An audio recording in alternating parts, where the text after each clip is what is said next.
Hey guys, in this video I'm going to show you how we use sound effects in Final Cut Pro. Alright, so I'm going to jump into this walkthrough video that I edited yesterday. Now we did add a couple sound effects. We had some swoosh noises.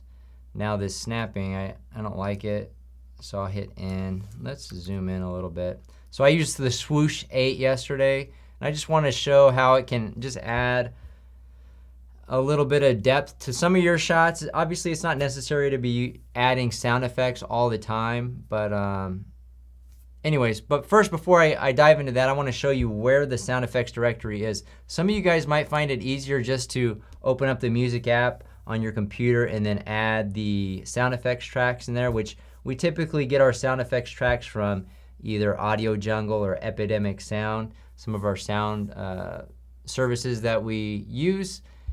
But yeah, so if you add it to the music app, it'll automatically show up here. So we see right here we have the swooshes. But here in the sound effects section of Final Cut Pro, you can see all these basic sound effects that are included in Final Cut Pro. If you right click, there's no option to reveal in Finder, so it's hard to know how to add sound effects to this part of Final Cut Pro.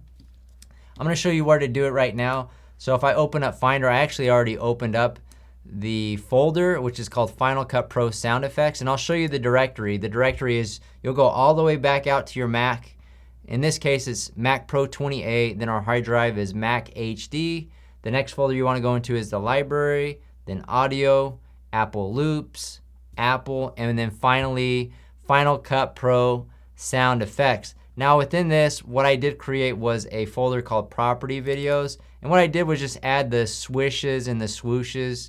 Now for property videos, a lot of these sound effects that are in this folder aren't relevant and you're not going to use them, but the types of sound effects that we will potentially use are the swooshes for blade speeding. We'll also use like water noises for water features and fountains. We'll use subtle helicopter sounds for certain drone shots on certain properties, not all the time. You don't want to kind of overuse them. And then sometimes we'll use some background ambiance noises like bird sounds and just some regular outside noise, just to kind of give a little bit more life to the videos. I just want to demonstrate a little bit now about the ones that we added yesterday. So it's pretty subtle, obviously, especially when you have music on top of it. So you want to make sure you have headphones on and listen to it with the music, and kind of change the duration and the volume based on the song that you picked and whatnot, so that you can actually somewhat hear it. But anyways, I think that swoosh makes a lot of sense. Then we have this one. I mean, you can reverse the swooshes if you want them different. They actually have some different options here.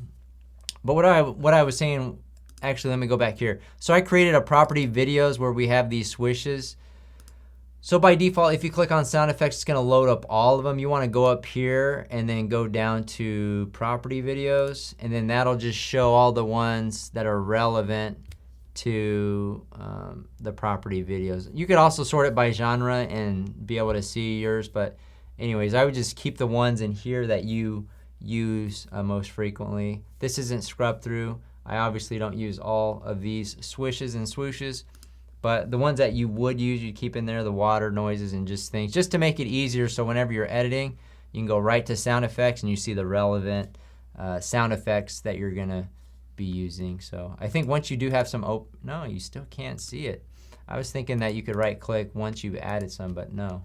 So make sure to follow the directory right here that I gave to be able to add additional sound effects.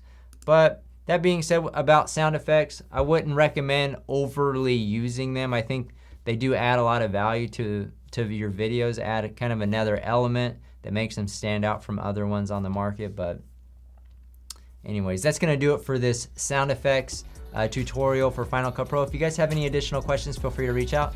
We'll see you guys on the next one.